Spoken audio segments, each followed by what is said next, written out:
whatever the sticker book nonsense is. That's a standard military ID, sir. It's valid. Huh, okay, sure. Did Standard. you print this off the internet this morning? No, I got it when I enlisted. Yeah, I bet. Look, I don't have time for games. Give me a green card or a I passport don't have now. those on me. Like I said, I'm a citizen. The ID proves it.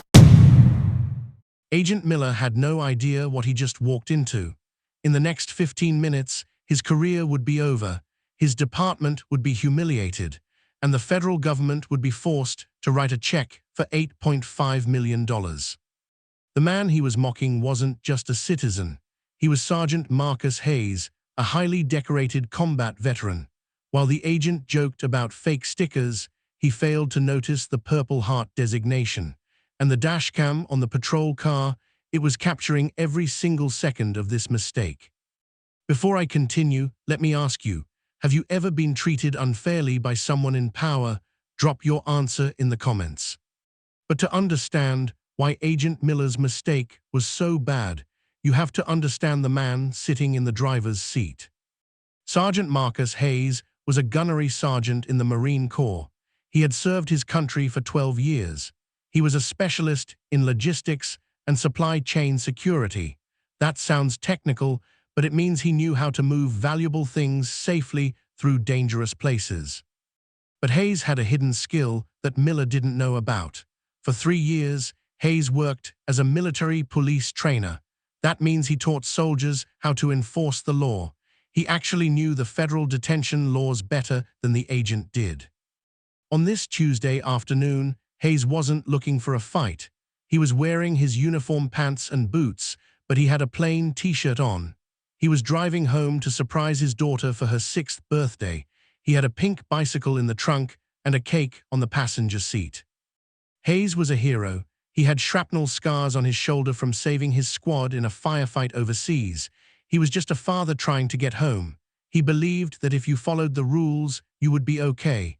But wait, there is more to this story. He was about to learn that for some agents, rules didn't matter. Agent Miller, on the other hand, had a reputation. In this area, the local deputies called him the cowboy.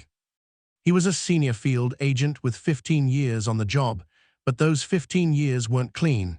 Miller had 22 internal complaints in just 5 years. That is a huge number. Almost every complaint was the same. People said he was aggressive. They said he escalated situations for no reason. Let's look at his history. 2 years ago, he detained a delivery driver for 2 hours over a parking dispute. That complaint was dismissed. A year later, he threatened to deport a man from Puerto Rico because he didn't recognize the ID. Puerto Rico is part of the United States, but Miller didn't care. He felt untouchable. He thought his badge gave him the final word on everything.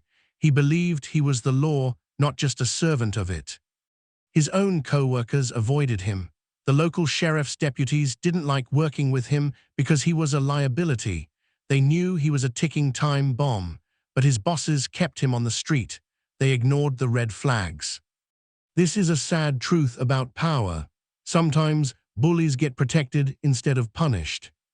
On this day, Miller was angry, he was hot, and he was looking for someone to bully. He thought he found an easy target in the sedan, but today he picked the wrong car. Type bully in the comments if you know someone like Miller. It was July 12th, around 2:15 p.m. The location was I-95 southbound, just outside a major city. The heat was brutal. It was over 90 degrees. Traffic was heavy and everyone was frustrated. The asphalt was steaming. Agent Miller was sitting in his patrol SUV. His partner was in the passenger seat, staying quiet. Miller saw Hayes' car drive by. The car was clean. It was driving at the speed limit, but Miller saw a license plate frame that covered the bottom edge of the state name. "That's a violation," Miller said. He hit the lights. Hayes saw the blue lights and pulled over immediately. He lowered his window all the way down. This is standard military courtesy. He placed his hands on the top of the steering wheel. He wanted to show the officer he was safe. It should have been a warning and a wave. It should have been a 30-second stop, but Miller was having a bad day. He slammed his car door and walked up with his hand already resting on his gun. The tension was high from the very first second. You could feel it in the air. If stories about holding bad officers accountable matter to you, hit subscribe. We are building a community that demands justice. License and registration, Miller demanded. Hayes reached slowly for his wallet. He pulled out his common access card. This is the standard ID for the Department of Defense. It has a chip and a photo. Here you go, sir, Hayes said. Miller took it and made a face. I need a driver's license. This is a gym card. It's a federal ID, Hayes said calmly. It works as identification for law enforcement. I don't know what army you think you're in, pal, but in the real world, I need a state license, Miller said. Hayes took a breath. I am active duty. This is Val. Get out of the car, Miller shouted. Sir, I would like to request a supervisor, Hayes said. This was his right. Miller unclipped his taser.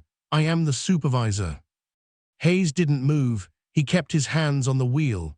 I am not refusing, sir. I am asking for a supervisor before I exit. You are refusing to comply, Miller yelled. 10 minutes later, the situation was out of control. A truck driver had pulled over into the breakdown lane about 50 feet behind them.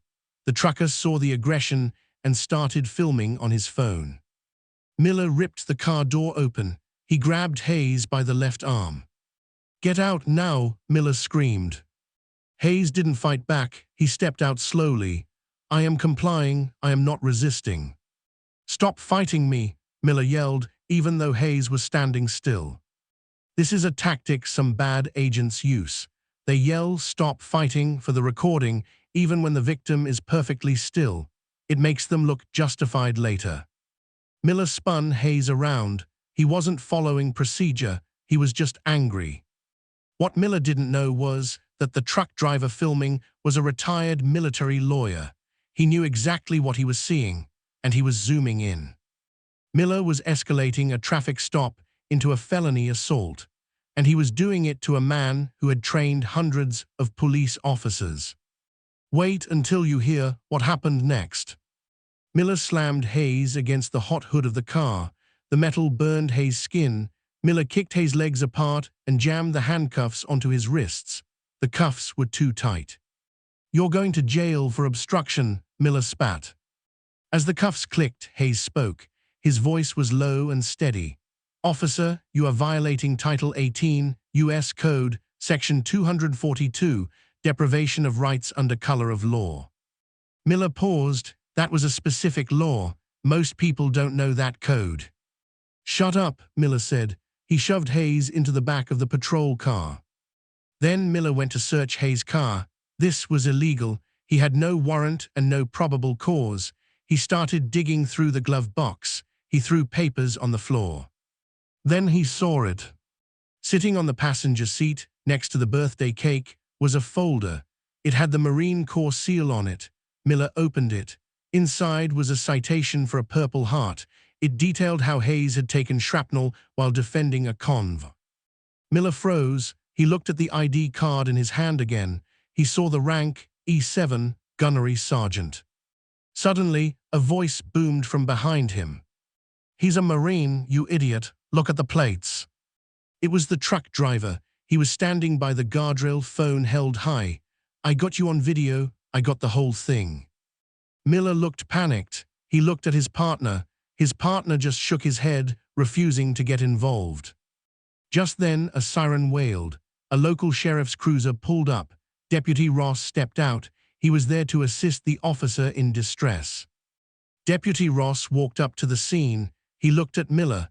Then he looked at the man in the back of the car. Ross recognized the uniform pants immediately. Miller, Ross said, why is there a gunnery sergeant in your backseat? He refused to show ID, Miller stammered. He was acting suspicious. Ross looked at the military ID in Miller's hand. This is real, Miller. Are you kidding me? Miller tried to backtrack. Well, he was reaching. I had to secure him. I saw the whole thing, the trucker yelled. He had his hands on the wheel. The sergeant asked for a supervisor. By now, Miller was starting to understand how badly he had miscalculated. He walked back to the patrol car. He opened the door. "Look, buddy," Miller said, trying to sound friendly. "We can work this out. I'll take the cuffs off and you can go. We are good, right?" Hayes looked him in the eye. "No, we are not good. I want a federal tort claim form, and I want your badge number." Miller went pale. He realized he couldn't just talk his way out of this. He had arrested the wrong man for the wrong reason with an audience. Type karma in the comments if you love seeing justice served. Deputy Ross took control of the scene. He was a good cop, and he knew a disaster when he saw one. He called his own sergeant immediately. "I need a supervisor on scene," Ross said into his radio. "We have a federal agent who just arrested an active duty Marine for no reason." Ross separated Miller and Hayes. He walked over to Miller. "Stay by your car, don't touch anything." Then Ross went to Hayes. He checked on him. "Sergeant, are you injured?" "My wrists are bleeding," Hayes said, "and I have burns on my stomach from the hood." Ross took photos of the injuries. "This is important. Without photos, it is just one word against another." Then Ross watched the dashcam footage from Miller's own car. He watched it right there on the laptop in the cruiser. Miller's story fell apart instantly. Claim 1, Miller said Hayes reached for a weapon. The video showed Hayes' hands clearly on the wheel. Claim 2, Miller said the IDL ooked fake. The video showed a standard DOD card that Ross recognized instantly. Claim 3, Miller said Hayes fought him. The video showed Hayes standing perfectly still while Miller shoved him. The sheriff's department made a decision. They refused to take custody of Hayes. Usually, if a federal agent arrests someone, the locals take them to jail. Ross said no. "We are not booking him," Ross told Miller. "In fact, I am documenting this as an unlawful detention." Miller started to panic. He realized his own camera was recording his lies. He reached up to his chest to mute his bodycam. This is a huge violation of policy, but he was too late. The audio was already saved. Ross unlocked the handcuffs. Hayes rubbed his wrists. He didn't yell. He didn't scream. He simply asked for a pen and paper to write down the names of everyone present. "You are free to go, Sergeant," Ross said. "I am very sorry about this." Miller stood by his car, looking at the ground. He knew he was in deep trouble. But the consequences were just beginning. The truck driver had just hit upload on his phone. The video was heading to Twitter. If you believe bad agents should be exposed, hit subscribe right now. We need to keep shining a light on this. By 3:00 p.m., the video was live on social media. The truck driver titled it, "ICE Agent Assaults Marine Veteran for No Reason." By 5:00 p.m., it had 500,000 views. The hashtag Fire Agent Miller started trending. The internet is a powerful tool. People dissected the video frame by frame. The most replayed part was when Miller called the Purple Heart recipient a fake. It made people furious. By midnight, the video had 4.2 million views. Military blogs picked it up. Veterans were outraged. They recognized the disrespect immediately. The next morning, the story was on national news. Fox News and CNN both ran the clip. They showed the picture of Hayes' injuries. They showed the picture of his daughter's birthday cake sitting on the seat, untouched.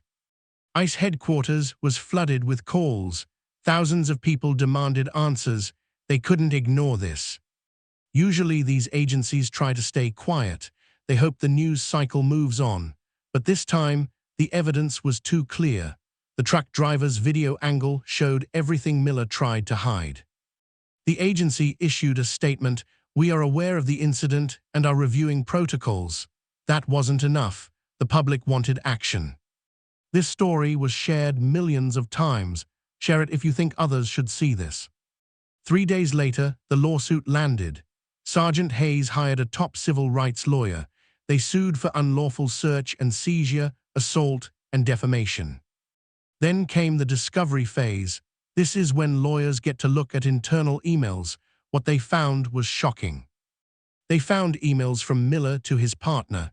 In these emails, Miller joked about shaking down drivers who looked nervous. He bragged about being tough. These emails proved that this wasn't an accident. It was a pattern. The government tried to settle quickly. They offered $100,000 to make it go away. Hayes rejected it. He wanted a trial. He wanted a jury to see the video. The trial lasted 2 weeks. Agent Miller had to take the stand. He tried to say he was just following his training. He said he was scared for his life. The jury didn't buy it. They saw a bully with a badge. Then came the verdict. The retention hook here is the breakdown.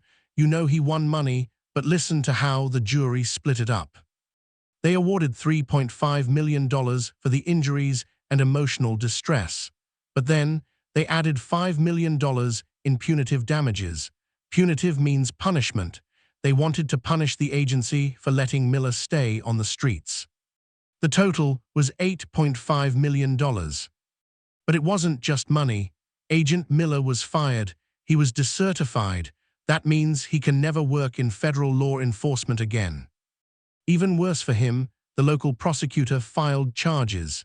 Miller faced minor assault charges. It is very rare for federal agents to face criminal charges for on-duty actions, but the video was too damning. Miller lost his job, his pension, and his reputation. The story didn't end with money, though. It changed the manual. After the verdict, Sergeant Hayes stood outside the courthouse. He looked tired but relieved. "I didn't ask for this fight," Hayes told the reporters. "I was just driving home to see my little girl." He touched the lapel of his suit. "I wore a uniform for 12 years. I bled for this country. To come home and be treated like a criminal on the side of the road. It hurts more than the shrapnel ever did." His message was clear. If they can do this to a sergeant who knows the law, imagine what they do to someone who doesn't speak English. Imagine what they do to someone who is scared and alone. He thanked the truck driver. "Without that camera," Hayes said, "I might be in a jail cell right now. That man saved me." Hayes finished why. A powerful thought. The badge is a responsibility. It is not a crown. Justice isn't a check. Justice is making sure Miller never wears a badge again. His words hit home for a lot of people. It reminded us that freedom requires protection, sometimes from the people hired to protect us. This case exposed a bigger problem. There is a rule called the 100-mile border zone. It gives ICE extra powers near borders. Miller abused this rule to stop people far inland. Because of this case, the agency changed its policy. Now, all agents must take mandatory training on recognizing military documents. The Miller precedent is now cited in court cases to protect drivers. So let me ask you, do you think $8.5 million is enough for what happened? Should agents carry personal insurance so they pay for their own mistakes? Have you ever had an ID refused by someone on a power trip? Because if we don't fix the training, then we're just waiting for the next Agent Miller, the next Sergeant Hayes, the next ruined life. Comment below if you believe officers should be personally liable for their actions. If you think stories like this matter, hit that subscribe button. We're going to keep exposing these stories. We're going to keep demanding better. This isn't just about one agent or one Marine. It's about all of us. See you in the next one.